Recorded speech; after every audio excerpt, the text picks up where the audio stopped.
Dr. Carl Mack Jr. is he's a scholar. He's an activist. He's a former superintendent of schools, but he's also a meditator and a Tai Chi practitioner. And I invited him because, you know, he has so, to me, okay, Carl, to me, you're so heavy. And so I just want to expose people to you. All right, I'm just going to stop talking. I invited Carl because he's a meditator today, but he's so much more. And we'll probably have him on other programs talking other things. With that, my friend, my brother, please take it away. All right. Thank you for the invitation to do this. To begin, let me ask you, how many of you meditate now?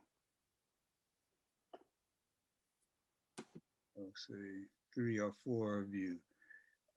Is your meditation daily? So off and on, maybe? Okay. Do you have a sense of the impact that meditation is having? Does it make you calmer during the day? Does it make you sort of have ability to be aware when you're tensing up versus when the meditation has made you relax and stay relatively calm and stuff? So here's what I'm going to use. There are lots of different forms of meditation. And what I'm going to do is teach you a meditation that relies on something that we do almost unconsciously and regularly as long as we are alive, and that is our breath. And most meditations, most meditation strategies, the effort is to arrive at a certain place where your mind and your body are integrated.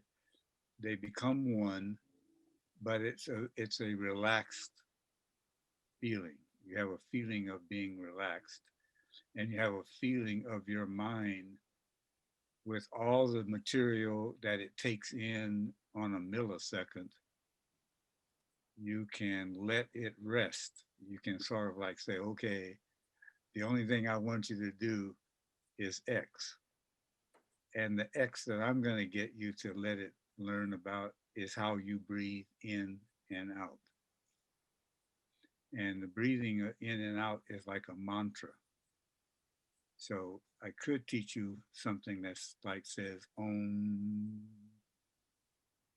or it could be a statement. You're probably something like Anapanasati, or it could be some verse that you say. And if you say it the same way over time, your brain will take it and it will do something to the brain, which is similar to relaxing it or letting the brain waves spread themselves out wider and wider so they're not so much bunched together, trying to accommodate all the data that you've been putting into it. Does that make sense to you? Mm-hmm. Mm-hmm. So here's what I'm going to do. I'm going to tell you ahead of time what I'm going to get you to do. So first, I'm going to ask you to close your eyes. And actually, I'm going to tell you to sit comfortably in the chair that you're sitting in and just let your body relax. And then I'm going to get you to close your eyes. And then I'm going to talk to you about breathing in and breathing out. And we'll do that several times. And I'm going to do it in the beginning relatively short, then it'll get longer, and then it'll get even longer. Okay? Because I don't want you to be surprised with the instructions that I'll provide. Can all of you hear me? Okay. Yes. Okay. Cool. So here's what we're going to do. First, I'm going to ask you to sit in, get a posture where you're sitting and you can feel your body being relaxed.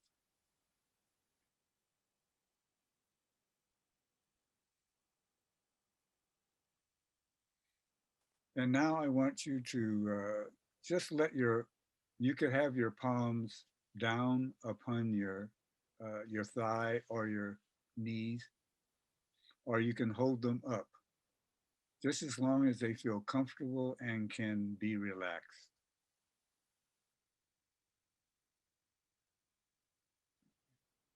So sit there for a minute and just let your body sink into a level of relaxation from the sitting posture that you've taken up.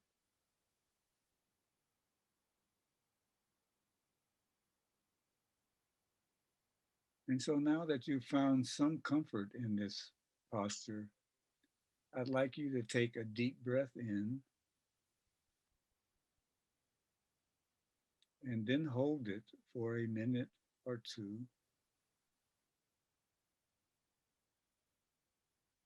And exhale. And as you exhale, just let all the different parts of your body relax. Let your mind recognize that it's relaxing as you breathe out.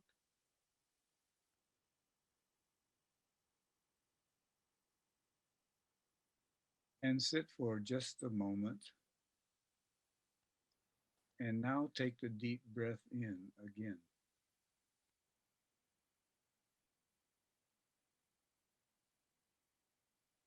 And then let yourself relax.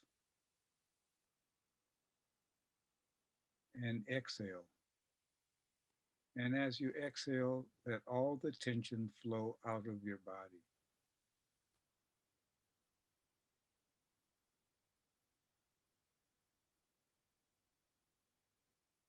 And let your mind and your body become more and more relaxed.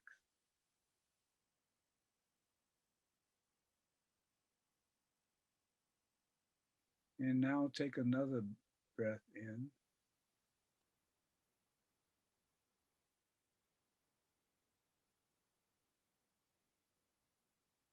And hold it.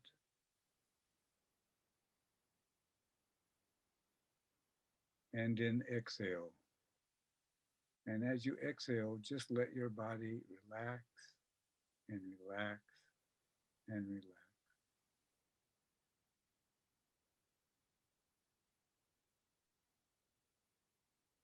And now comfortably take another deep breath in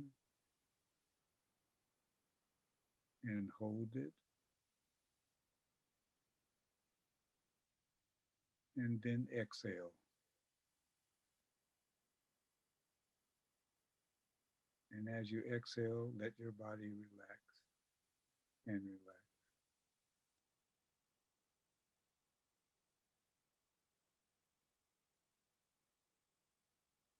Take a deep breath in and hold it, letting your body relax and relax. And now exhale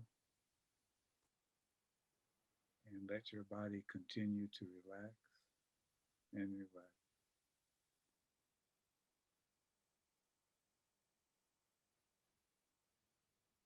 Breathe in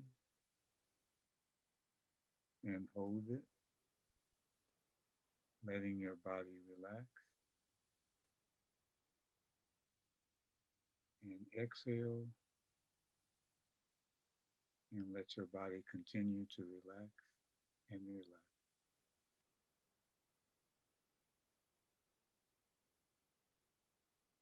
Take a deep breath in and hold it. And exhale, letting your body relax and relax.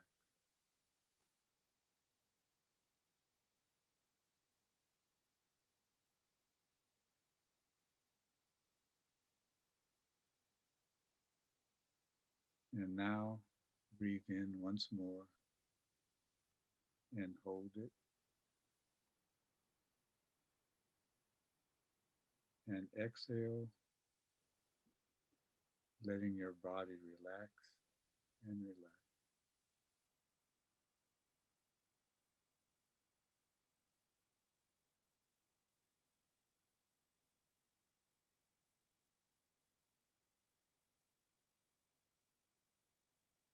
And as you're relaxing, just let your mind be attentive to how you're breathing in and breathing out.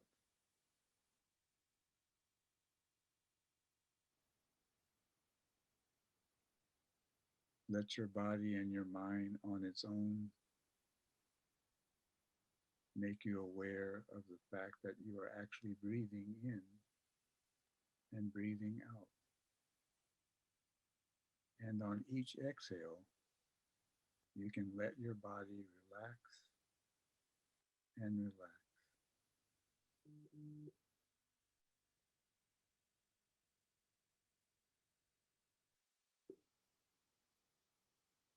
And as your mind has thoughts flowing in and out, let those thoughts come and let them go. And as you do, be mindful of your breathing in and out, and your body becoming more and more relaxed.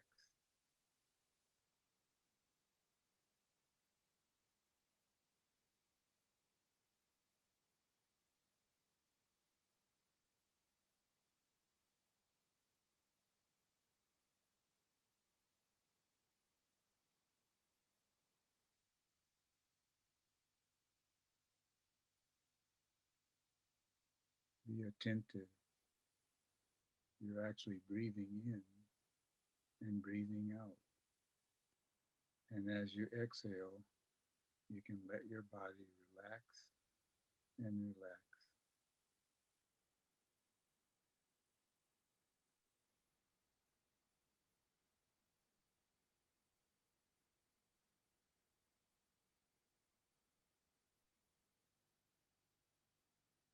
Okay, I'm going to ask you to slowly open your eyes as I count backwards from 4 to 0. 4, 3, 2, 1, 0. So slowly open your eyes. So, okay, talk to me. How did you experience this? What was your feeling? I was feeling relaxed, and I just saw a whole lot of things happening at once, but I was at ease as they were going by.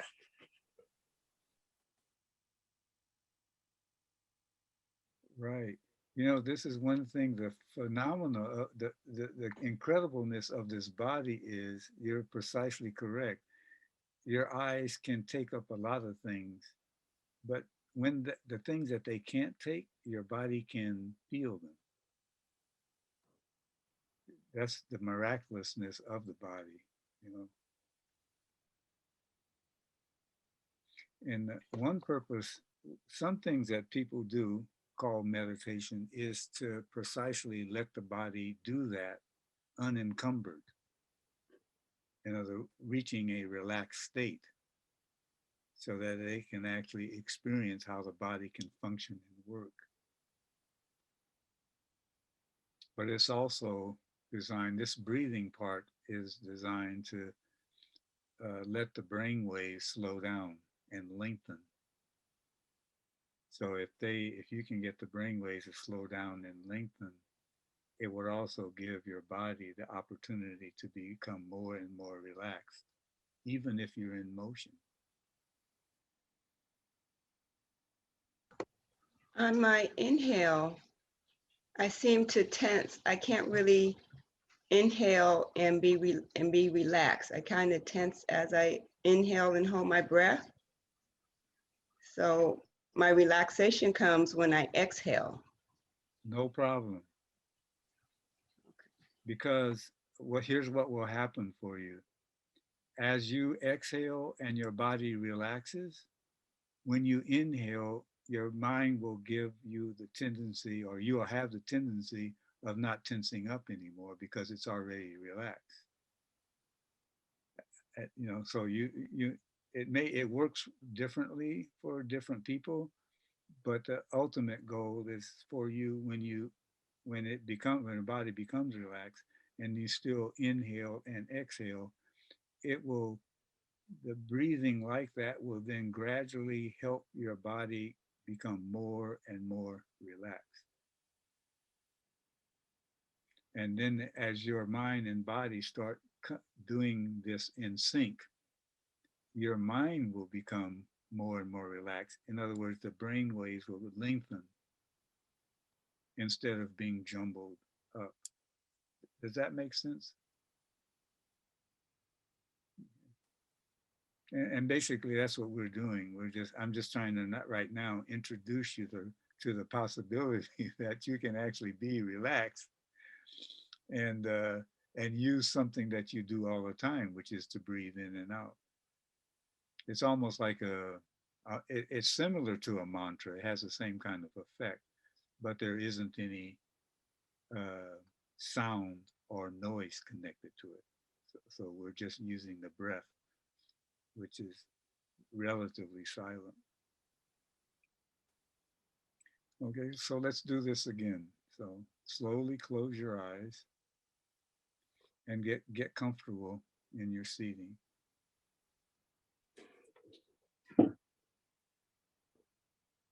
And now take a deep breath in and exhale. And as you exhale, just let your body relax and relax. Take a deep breath in and hold it. Exhale and let your body relax and relax.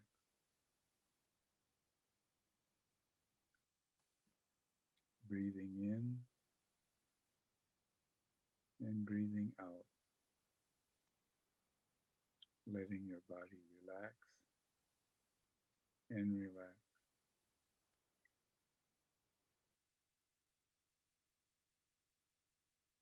Continue to breathe in and breathe out. And be aware of your body becoming more and more relaxed.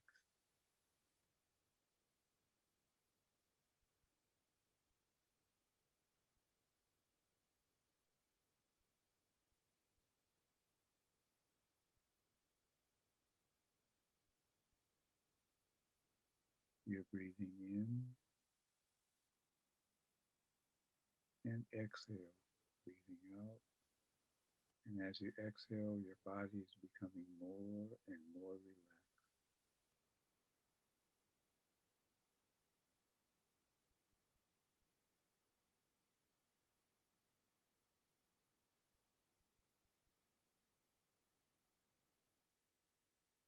Take a deep breath in and hold it. And now exhale and let your body relax. Your forehead and your face is relaxed. Your shoulders droop down in a relaxed state. Your body feels relaxed and relaxed.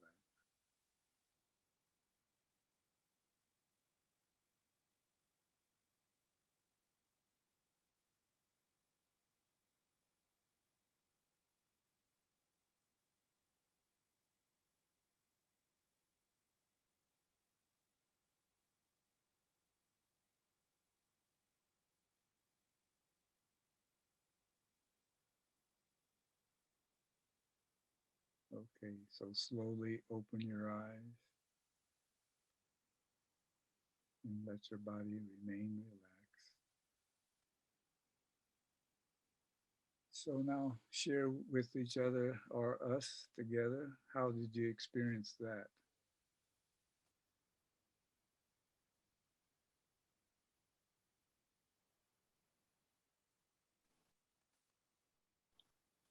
For me, I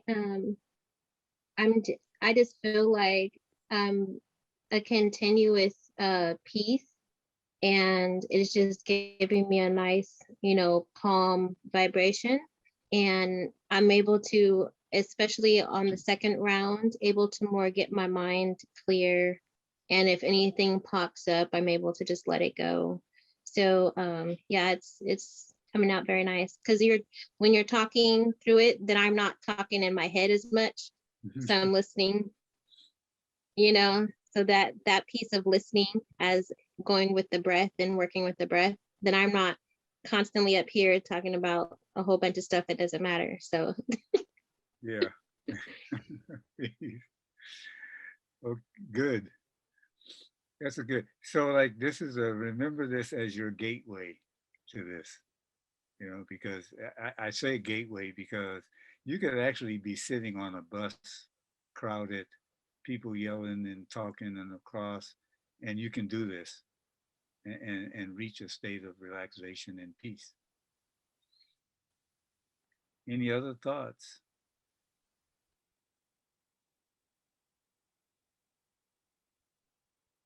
We're all relaxed. Good. Thumbs up on that. So here we go again. Let's do one more. So get back into relaxed sitting position. Sometimes it's helpful to put your hands on your knees and let your arm up to the elbows relax along your thigh. I mean, that's one relaxed state. And now close your eyes and take a deep breath in, hold it, and exhale. And as you exhale, just let your body relax. Let your shoulders relax. Let your cheeks relax. Let your hands and arms relax. And just gradually become more and more aware of your breathing in and breathing out.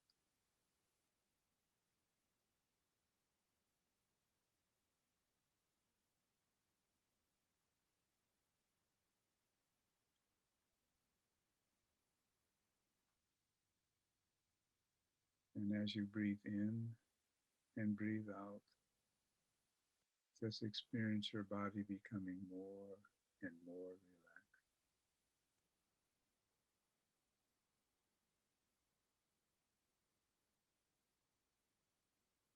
Your forehead is relaxed. Your shoulders are relaxed. Your arms and hands are relaxed. And you feel relaxed throughout your body.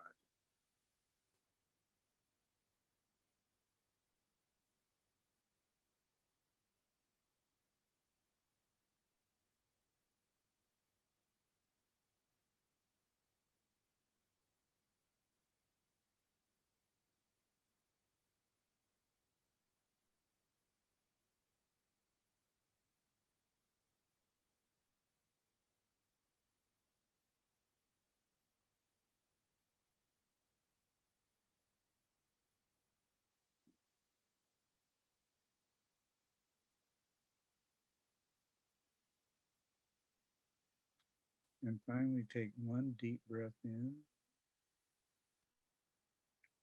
and exhale, and just feel your body becoming more and more relaxed.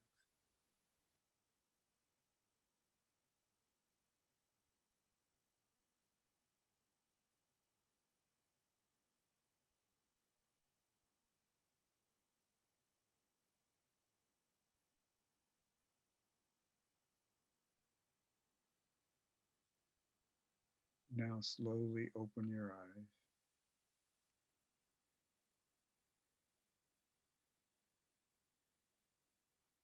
And just make notice of how your body is relaxed and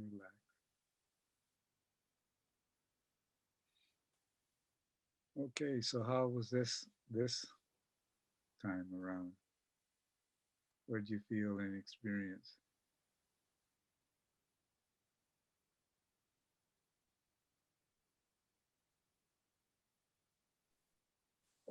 Just relaxed um, till I was interrupted by my husband saying bye. But um, there was um, just a sense of peace and relaxation. Yeah. That I wanted it to continue. You know, this is probably when I was being taught I did TM, transcendental meditation is too, and I as I got into it, I studied martial arts and Tai Chi and all that, and so I was introduced through Tai Chi and that to some other uh, artists. I call them artists because they also meditated, but they were far more. I call them out there then, you know. 'Cause eventually, I'm going with them to meditate in Tilden Park, up in the meadow or somewhere, you know. But all of that is just a part of it. It, I think that meditation is like one of those things that it's such a useful quote tool unquote that it just allows for the more you do it, the more integrated your mind and body becomes. And in a way, it also makes you more settled. I was like one of them wild and crazy dudes. And I think that I started getting into it deeper when I was involved in the student strikes at Berkeley. And it sort of kept me sort of in a balanced place than being that crazy militant that was going to tear down everything that didn't have no color in it, you know. So I sort of had a better attitude about what it meant to take up the role of being an activist and stuff. But that's just my little story about meditating. That's a good story. Thanks for sharing. Yeah. Do any of you know Bobby Norris? Does that name sounds familiar? Probably not. But that's who actually I taught her Tai Chi and she taught me meditation. That was our exchange. I used to meditate with her and her husband. Yeah. Yes. That was a good group.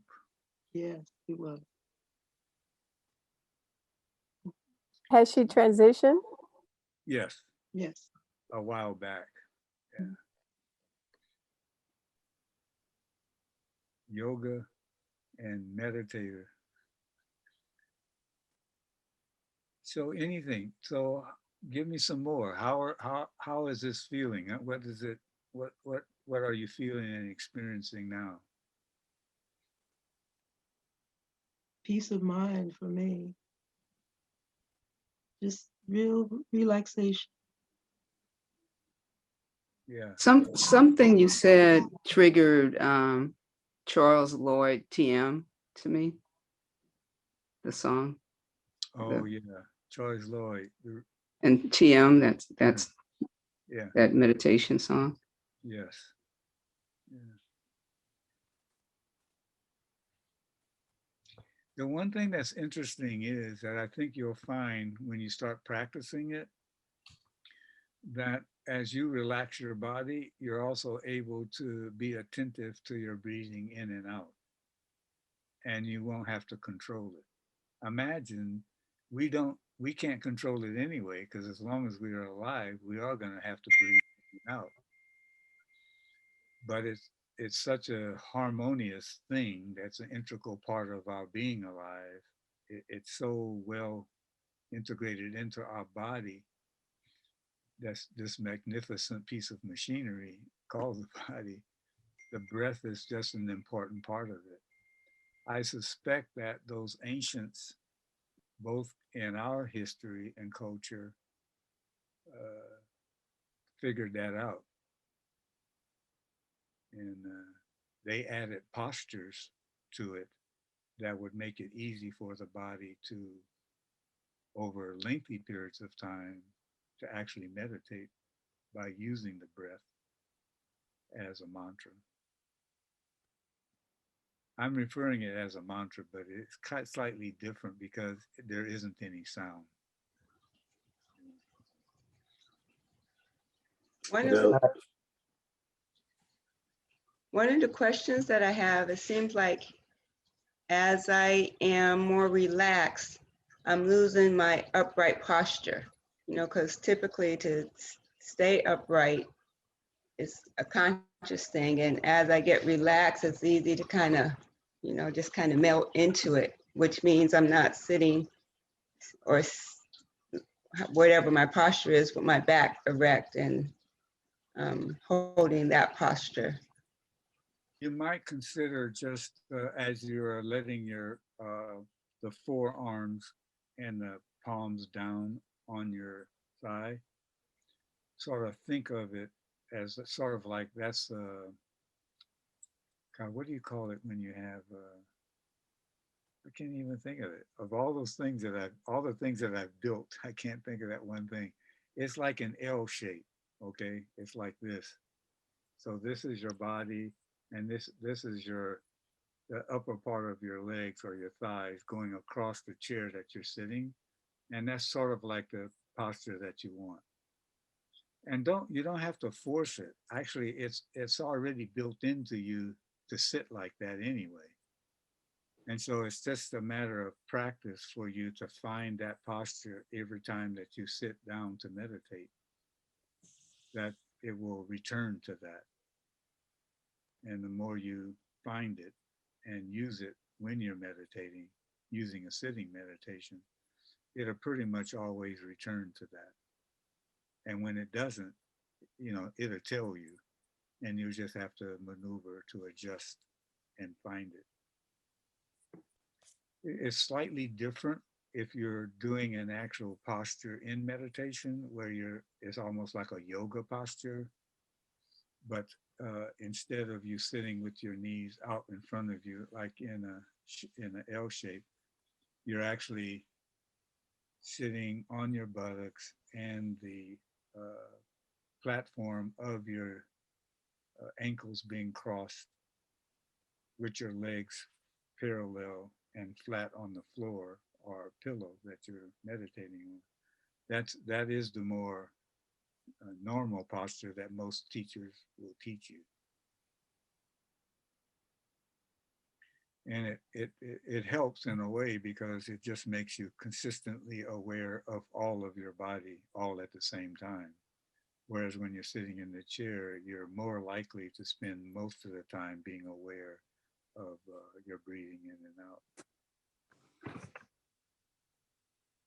do you find that your reaction time is better? You know, when you've been meditating a while, you know, as an example, if say you're holding something and it slips out of your hands, a lot of times it would hit the ground, but your reaction time is so much more acute, you can move faster. Yeah, because the acuteness of the quickness of it is because you're not thinking about it. You're not thinking, oh, I'm going to do this real fast. You just, as you see it falling, and you just move to get it.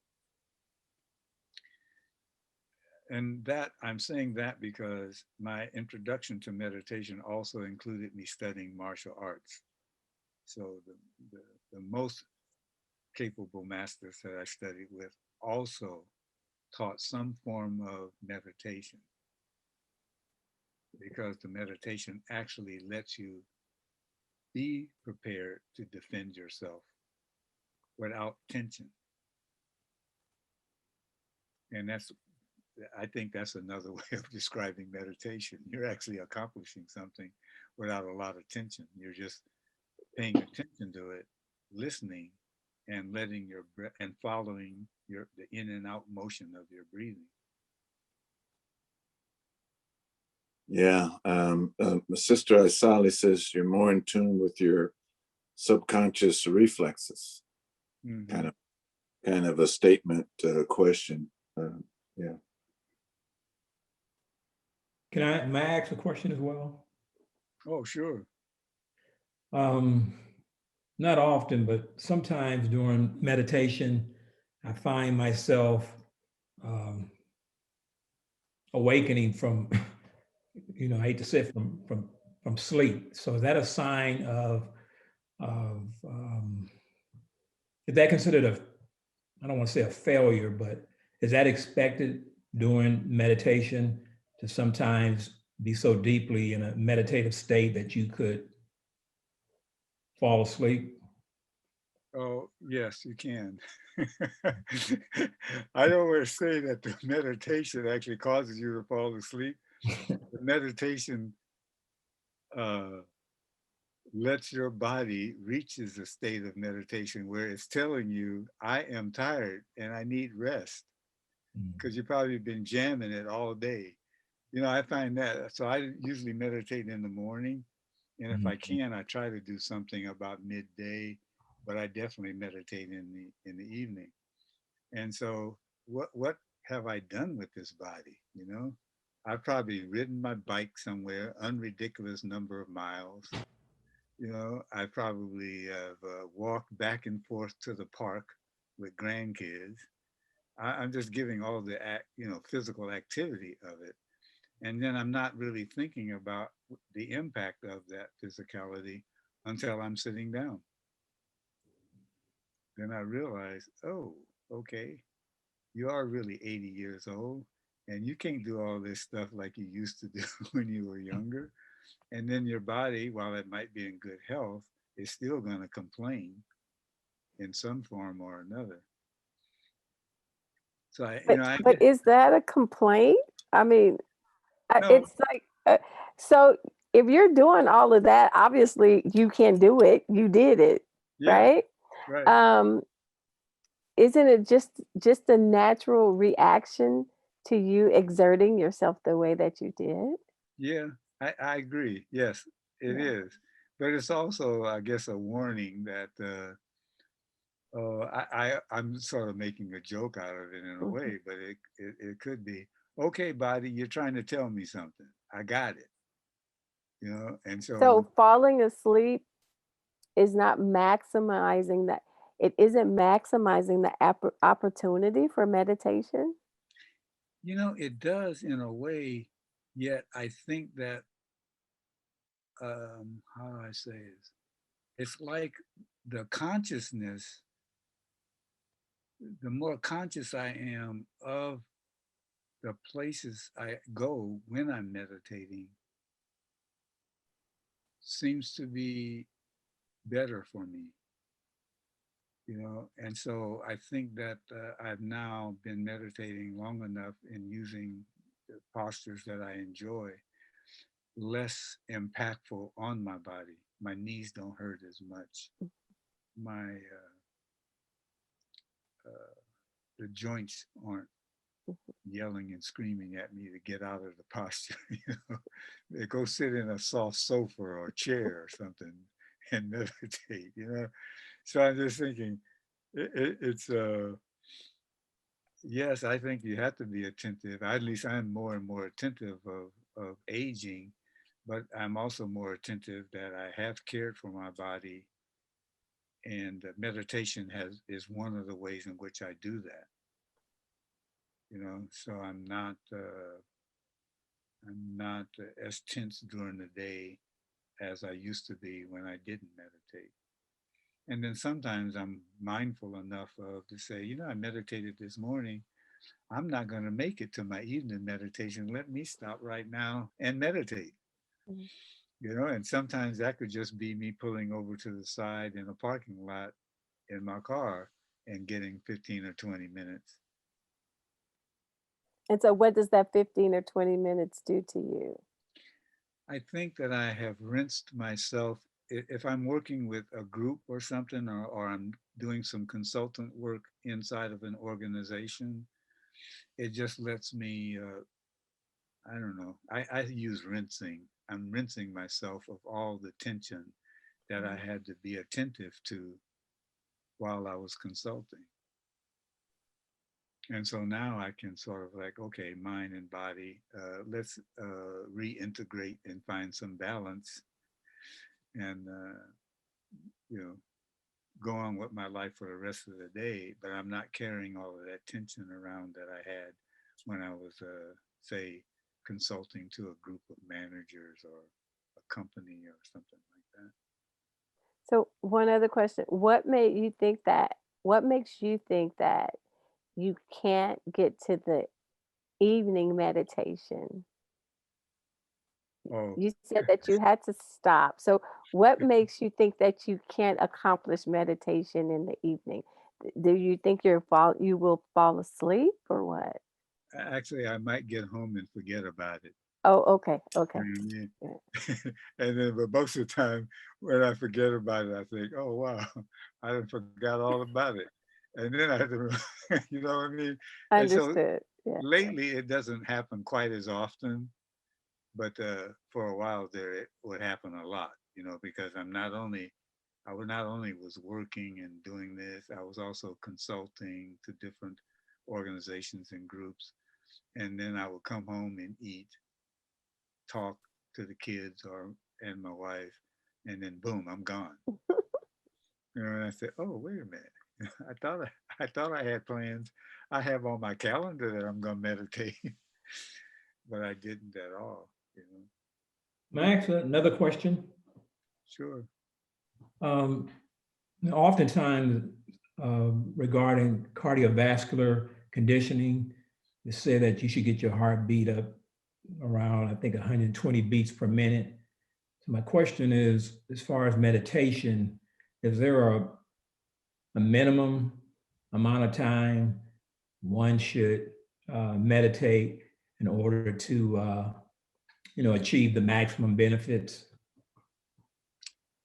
You know, um, gosh, I would say there are two ways to think about it. One is to,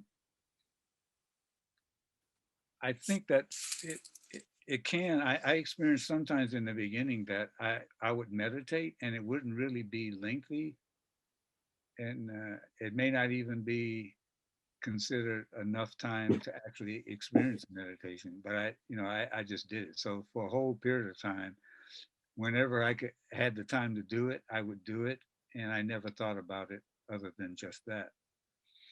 And then as I continued to practice more and more, and then organize my day or evening to accommodate that, then I realized it does have a continuous influence. I find myself, even though I'm actively physically, I'm in a relaxed state. You know what I mean? In other words, my body isn't tensing up like I'm forcing something to happen. And I think that's because I'm just mentally in a more relaxed place. And since mentally that's happening, so my body corresponds to that. I also studied Tai Chi and I did yoga. And so those combined with meditation seem to put me in a really nice place physically, that I could be energetic and active and I'm not wearing myself down during the day. And now, you know, the more I meditate, the more my days seem to be quite compatible with what I'm doing. And when you have a 5-year old, sometimes I have a 5-year old, a 15-year old, 2 6-year olds, so I got a band. And they don't do well all cuddled up in the house. So I figured out how to get them out to the park, to walks, to bike riding, to all kinds of different activities. And just me doing it with them has just kept me in pretty good shape. And lately I've been teaching them meditation. That's my little inside card, because when I finish, they go to sleep, and especially if I feed them lunch after we come home and I show them the meditation, they got a full stomach, they meditate, and they go right to sleep. And they have a good sound sleep, you know. But the negative part of it, if you can call it negative, they up and ready to go back to the park again. So if I'm up to it, I do it too. So, but the fun thing is that they have actually, because they'll come in sometimes in the morning and they'll see me still sitting in my meditation, and they now know not to interrupt me. But in the beginning, they wanted to know what that was, and they didn't understand meditation. What's that? And I said, okay, it's just relaxing. I'm relaxing my body and my mind. So they got that, and then meditation. Once they connected the two, then now they know it's meditation.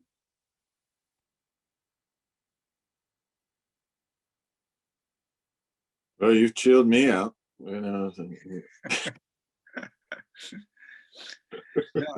I'm open, we can do this regularly for a period of time until you actually get it. And then let me do some research to let you see the different styles of meditation and the different ways people use it and stuff. Because if you haven't looked at it, you might as well see it all and see. And I think that information would let you decide what works for you. Because really, that's the thing. You want something that works for you so that when you start doing it, you actually experience it and feel the effect and impact that it has. Well, what Well, we've been, Hey, I have a question, Dr. Mack. Oh, excuse me, Minister Motek. go ahead. Hi, Michelle. Hi. Hi, how are you? Good, good. So, Dr. Mack, you said briefly that when you are, oh goodness, how did you put it? When you're mindful of where you go in your meditation, and I'd like you to clarify, are we looking at meditation as a tool to center the spirit and the body so that we can be fully functional and fully present in our day-to-day lives? Or are we looking at meditation as a tool to transcend the physical experience? Both. It is both. I think that, okay, so the physical part of, I think in the beginning, the meditation is it's in its own place and the physical body is in its place. And then, so my experience is that all of a sudden now, the more I meditate, the less separate my meditation and my physical body are from one another. And I learned that because most people see Tai Chi as not a martial art, but the master I studied with, it was a martial art. I mean, I could actually defend myself. And if I wanted to, I could hurt people who were trying to hurt me. And so that's physical. But I learned how to do what they call a standing meditation. And that standing meditation actually forced the physical and the breath in meditation to work with one another. Because I'm standing up, I'm not sitting down, nor I am in a meditating posture. And so that just taught me that there is this flow between the meditation, even if one is sitting, and the physical body. And I think for me, the more I meditated, the more I became aware of the union of those two things. May I ask one last question? Yes, Malik. I'm sorry. The minister will tell you I'm normally very quiet, don't have much to say, but. So you destroyed that. But what I wanted to ask you is as far as sound. Sometimes I meditate to the sound of ocean. Sometimes it's the rainforest. Sometimes it's rain. It's various sounds. Yes. How does sound impact the spirit, and does different sounds, whether it be the ocean or nature or what have you, how does that impact your meditation or your, your spirit, your meditative state? The sound, is sound significant or is silence better? I think that I would urge you to experiment with both so that what works for you works. I have a whole series of sounds that I've recorded. In fact, I have this little, let me see if I brought it in with me.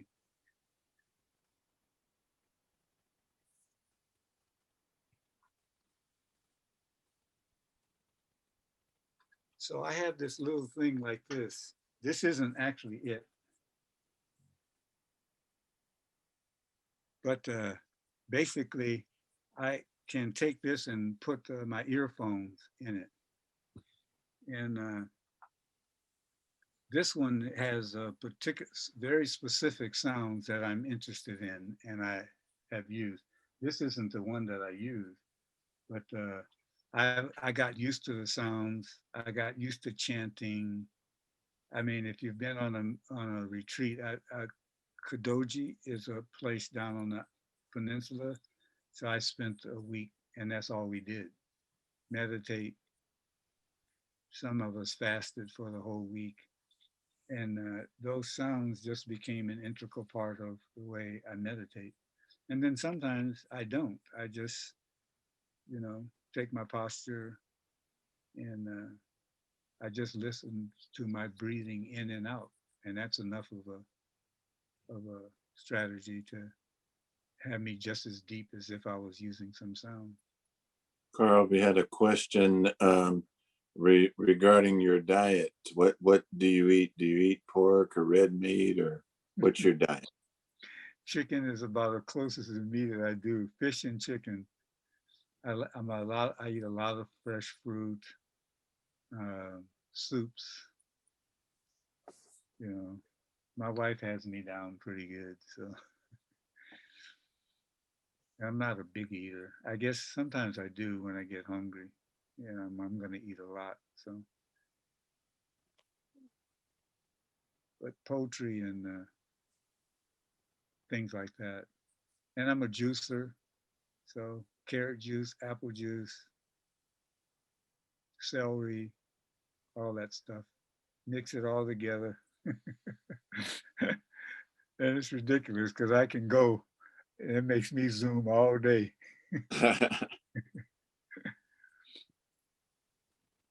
And I love it. I reference, oh gosh, there was a whole group of us that did all our yoga, Tai Chi, meditation when we were still living in the Bay Area. And that was an add-on for me because I met people who they didn't eat any meat.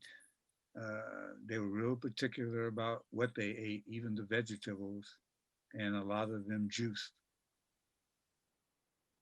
So I learned all those different mixtures: celery, carrots, apples, orange,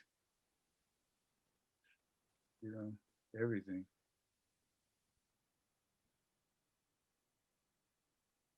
It was a How wild. often, how often or minimum should you meditate was a question that was just posed. I think it's a good idea to get into a routine.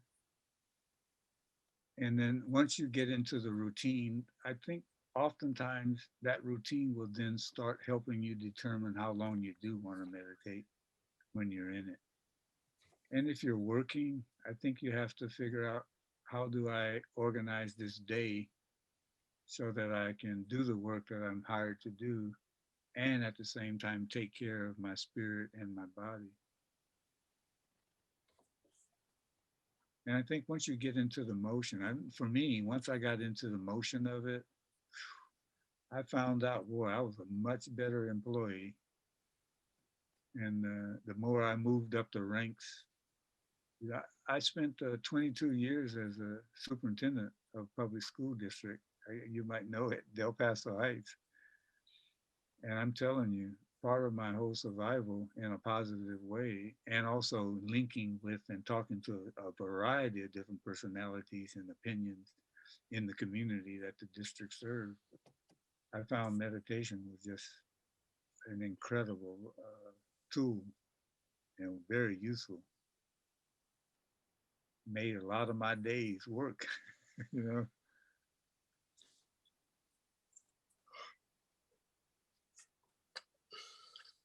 Any other questions or observations?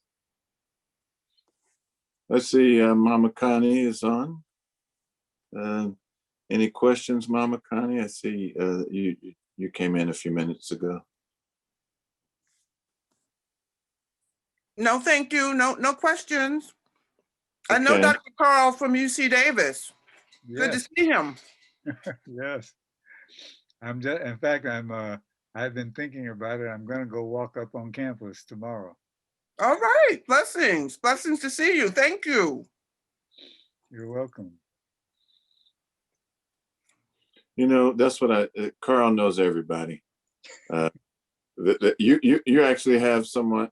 I'm trying to remember, Clarence, were you in the Del Paso Heights school district at one time in your life? You were? I went to a lot of the schools in Del Paso Heights. I went to Del Paso Elementary, Fairbanks, North Avenue, and Garden Valley.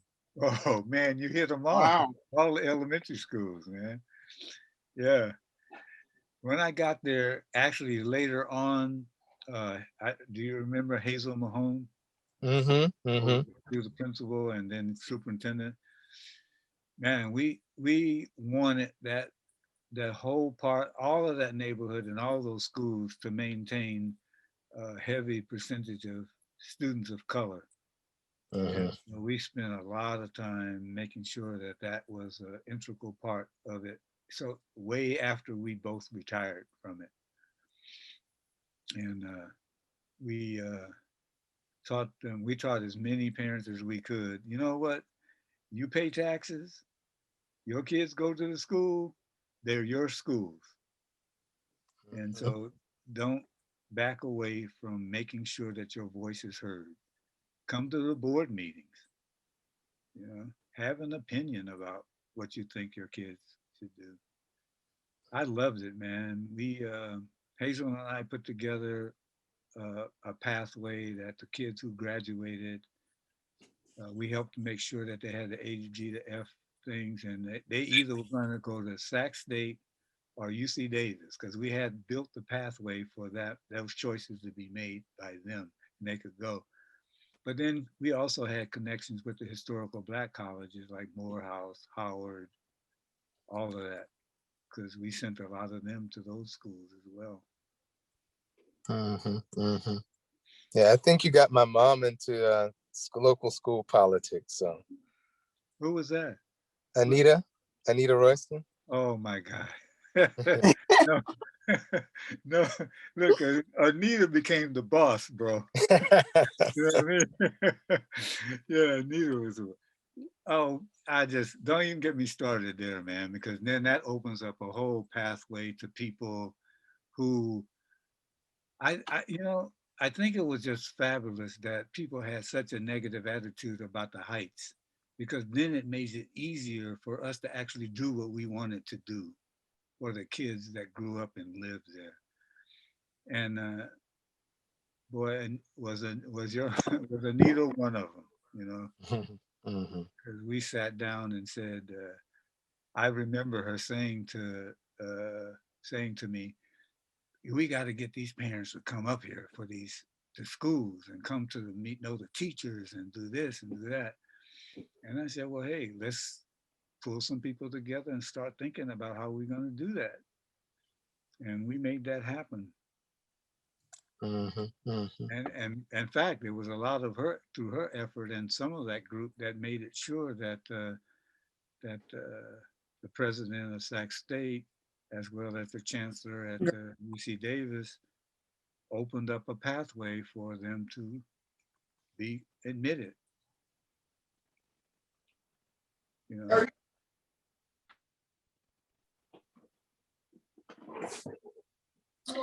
Yes, Anita Royston, or Griffin Royston, is about to come in the house right now. So I'm pretty sure she'd like to say something. Oh, is that right? Anita's there? Wow. She's coming in the house. So just Oh, man. Talking about unplanned. That's outstanding. Somebody had a plan. Yeah. Somebody did. say hello. She's right here. Hello. Let me let y'all see her. Hold on. My hair's messed up. Hello. Yes. Uh-huh. Yes. Uh-huh. We were just talking about you. And you talked me up too, didn't you? Yeah. It was all positive and good. All right. All right. Oh, two tough brothers on here. What are you all taking over the world? Well, we actually have moved up to the universe. We ain't just interested in the world. We want to do the universe. Do the universe. Okay. All right. So your buddy that's starting his own political party has that little thing going on called the Civil War, and people think it's just starting. Yeah. They don't know. They don't even know. No. He's gonna have to put an addendum out there that alerts them this is what they gotta know in order to bring this what we're getting ready to do right now. That's it. That's it. Isn't it wonderful being Black? Because you can you can talk and people don't even know what you're saying. Hey. And especially, but see, the only danger part of it is they get really freaked out when we all standing on the corner talking about it. Oh, don't you know? That still freaks them out. Because they think that we think like they think, and that's what scares them. It's not the Zoom. Okay. All right. Well, I didn't change the flavor of the conversation, but it's good to see you all. Anita, happy birthday tomorrow. Thank you. Thank you. All right. Happy birthday. Yes. I'm gonna tell Layton about that. She's having the birthday tomorrow. All right. Thank you. And it's good to see you. And I've been thinking about you too, Carl. It's so good to see you. Well, let's get together. Let's do lunch or something, you know? I mean, we have to do it via Zoom. I'm in Virginia. This is Anita. I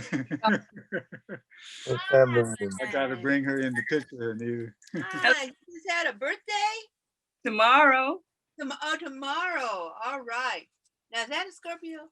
It is Scorpio. No, Pisces. Oh, Pisces. Okay. I can't get over Scorpios because Carl now has 2 Scorpios in his life. Grandbabies. Yeah, her and the grandbaby. Yes. All right. Okay. Born on the same day. Wow. You know what I'm saying? So we don't let him forget that. That's wonderful. None of them have been born on mine. They have my name, but they haven't. No birthday on mine. Well, when are you going to be here? I don't know. Probably Marcia says in June. The end of June. The end of June. Her be nice. Okay, well, we will look forward to that because we have too much to talk about. We certainly do. I'll continue your conversation. It sure is good to see all of you. Oh, wow. Good to see you too, Anita. You take good care. All right. All right. Thanks, Martha. Thank you. All right. Good seeing both of you. See what you started, Carl. Hey, man. He was elementary. Oh, yes. Oh, yeah. Yeah, she made me work hard. I had to stay on her. Yes. But you're the bomb. All right. Yes. Good session? Good session? Good session. Good. All right. Sorry. Okay. Any other meditation questions? I have a meditation question. Yes, Minister, go ahead. I was just wondering if you could talk about the difference between like when you're teaching younger kids meditation as opposed to teens, because you said you had a teenager there. So I was wondering if there's differences in the way you would approach it, or do you kind of do the same things? Okay, here's what the teenage boys were always in some athletic thing or another. And I used that all the time. Because I would have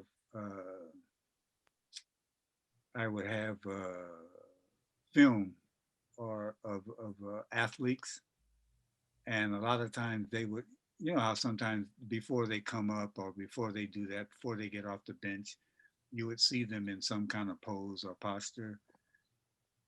I would tell the guys, I said, that's a meditation posture. And what do you think they're doing with that? And then they said, oh, I don't know. It's probably just maybe doing a prayer or something like that. And I said, well, yeah, it is kind of like a prayer, but it's different because it moves all throughout your whole body and your mind and your spirit. So it hits all three of those things. And I said, it's almost, they called it a mantra. So I introduced them as often as I could to that, to say, it is like a prayer, but it has more, it uses more sounds of your voice. And that's the reason why instead of they calling it a prayer, they call it a mantra, because it's trying, that sound then reverberates throughout your body and your mind. And then I also then taught them, see a picture of you being successful on the court or on the field. And it's not just your imagination, it is actually a picture of you actually being successful on it. And then when you're sitting down, when you're not in the game and you're sitting down, do that mantra so that the actual success that you can have by using your body and your mind in an integrated way would be helpful. So I tried to think of it not as a real complex, deep thing, Okay. but something that was useful as a tool for them. And You know, I got to practice because I did that with my son, you know what I mean? Because he would say, oh, that ain't gonna work, Dad. Blah, blah, blah, blah, blah. And I said, you know what? All it does is, it's not, it is magnificent for me, but for you, just think about it integrating all and slowing down and being in control of what it is you're going to try to accomplish. So he played baseball, basketball, but his really thing was track, and he was a triple jumper. And I still have pictures of him now, sort of like doing this at the top of the runway, and then him getting into that motion coming down.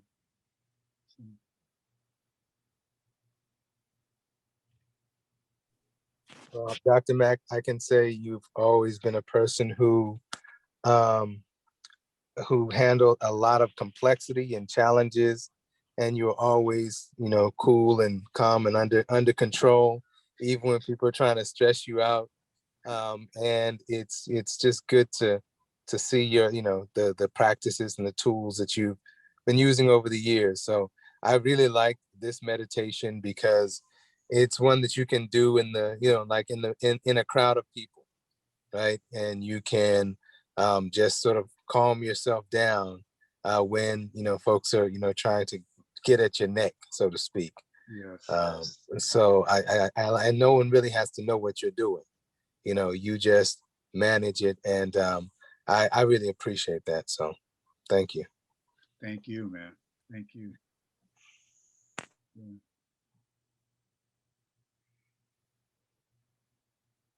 Well, I'm glad I could help, you know, and I'm through Imhotep, I'm available. So if you want to talk more about it, you know, I'll unearth all the things that I still have. I mean, you can, let me see. So this is one little piece of my books and stuff in the background. That's only one of them. I got about 4 more.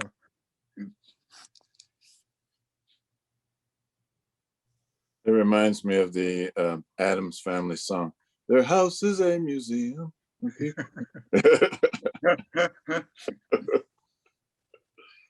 Some of you, those over there at Gable Court, you guys don't, Coral Gables, you guys don't know what that is. You know, you guys don't know where the Adams family is. You guys too young. You're probably Yes, you either. yes, we do.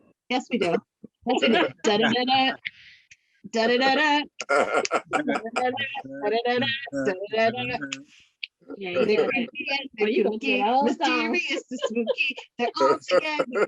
The Addams Okay, Family. let's put her I on think mute. she I know. I wanted to say though, Dr. Mack, that is a glorious bookshelf, I have to tell you. Oh, thank you. Thank you. Yeah. Yeah. In fact, I got to do more work because oh man, that's only one. I didn't show. I got two others that are stacked just like that. And I figured out that you have to. My daughter came and she said, "Dad, you just got to treat it like it's a library. Get with it. You know, put that laptop on Microsoft Word and put all them authors and stuff in there." I think she's doing it because she's looking for some. She was in here looking for some books herself. So That's the real reason. Yeah. yeah, true. Well, listen, it's at 6:22. I like the way you started. You started us off meditation and meditating, and then you started us in the discussion. And I like a flowing discussion. And I think this is a great tool. Now, unfortunately, Cara won't be able to be with us on Sunday. So the way that we're doing this month is the presenter, and next week will be Dr. Kofi Kandwani. And so we're going Wednesday, Sunday, but unfortunately, Cara won't be able to be with us on Sunday from 10 to 10:20. So, Carl, can you give us perhaps a small technique of what we can do for Sunday? And we're just going from 10 o'clock to 10:20. You mean a meditation strategy? Yeah. Should we just observe our breathing, or should we do the inhalation, holding, and what do you suggest? I suggest that for the time that you have, that I would just be mindful of breathing in and out. And when I say that, it just means that whatever the meditation posture you choose, it could be as fundamental as just sitting down in a chair. And I suggest that if you do that, that you let your palms rest on your knees, and your arms and your shoulders relax. And then just close your eyes and let yourself be aware of how you're breathing in and out. That is Now, probably one of the ancient, most fundamental strategies. now, is this the meditation that the Buddha, Gautama, achieved enlightenment with? I think it's as close as we can identify. That it has something to do, all the little notes and stuff, all the little books on him suggest that he was one for being still and being mindful of his breathing. Something like that. I mean, I'm just translating some of it, because the breath is fundamental. Life is the breath. And so since that has a routine to it of going in and out, just being still, keeping the body still, and listening and observing that breath going in and out. Pretty powerful mantra. No question, and it's conscious. We're actually doing it all the time, but this way it's conscious, and we are, I think, aligning our three bodies: our physical body, our subtle body, our energetic body. We're putting those all in alignment for greater expression. And I want to thank you for taking the time. He's a very busy man. You know, if you have a 5-year-old, you know that you're busy. So, and I want to say that he's the youngest 80-year-old that I know. You know, he just turned 80 last month. So, my goodness, we all need to ride bikes and do Tai Chi and meditate to keep in such good a shape, and drink carrot juice and celery juice and the like. So thank you again for coming by and seeing us. And yes, we will be reaching out to you in the future because you have so much. You have so much that we can learn from. So I appreciate it. And you know, he's also a poet too. He writes poetry. So when we do poetry night, I plan to do some type of spoken word on here, and going to invite him back. He has some good poems too. So yeah, I'm hitting it for if you're ever in Davis on the first and third Thursday, there's an art gallery that supports poetry sessions and readings. So I'll update you on that. I'm getting ready for it. I haven't done it in quite a while. The last time I did it was with Goss at oh my gosh, who owns the art gallery there? And the bookstore. The last time I read was at the Underground Books. Wasn't that the one in the north area? You're talking about the one that you do with Stajabu and oh yeah. I did. Yes, Stajabu and we did that together. Yeah. Yeah. So it's 6:28. I'm not sure if the WOW group is meeting on this Zoom. Perhaps someone will let me know if they are. I know that Mama Ngina was talking about that. Connie, do you know? I think we are, because we didn't make another plan. So okay. So I'm going to. We have like 2 minutes left. I'm going to leave because you know, it's just for the sisters, and yeah. You know, I've been trained. Watch yourself, bro. You know I've been trained well. I don't even go into my wife's purse based upon the way my mom was. So you know, I've been. You know, I know better. You know, and I have some home training. So Carl's learning from you.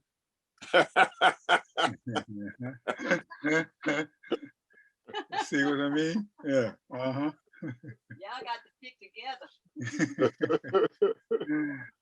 All right. Hey, this has been a treat, Carl, Dr. Mack, Abuya. Thank you so much for. Yeah. Oh, peace. Peace. All right. So next week, Dr. Kofi Kandwani will be with us, and then he's a transcendental meditation instructor, but he also has so many other abilities with respect to meditation. He graduated from Maharishi Institute in biopsychiatry. So and he's been all over the world. He's met Sai Baba. He's met Fidel Castro. He was at Fela's house, you know, during the funeral, and he just happened to be in Nigeria. So he's very yeah. He's a world traveler, and when you pick up his books, he always has it signed by the author. So I'm afraid to pick up his Bible. So that'll be the person next week. That'll be the person next week, and then following that, Dr. Ushaka Ampu, who wrote Meditation for African Americans, will be with us, and then following that, Wayne Chandler, who wrote Ancient Future, who's a protege of Dr. Ivan Van Sertima, and I think he has a certification with a Mantak Chia. So he has some healing modalities and spiritual practices that include the microcosmic orbit, the healing sounds, smiling to your organs, and other such things. So and then to round it up, Sister Roshanda Ziegler, who is a certified Egyptian yoga instructor, will be with us to round out the month. So that's what we have planned for this month. I'm glad you all could join us.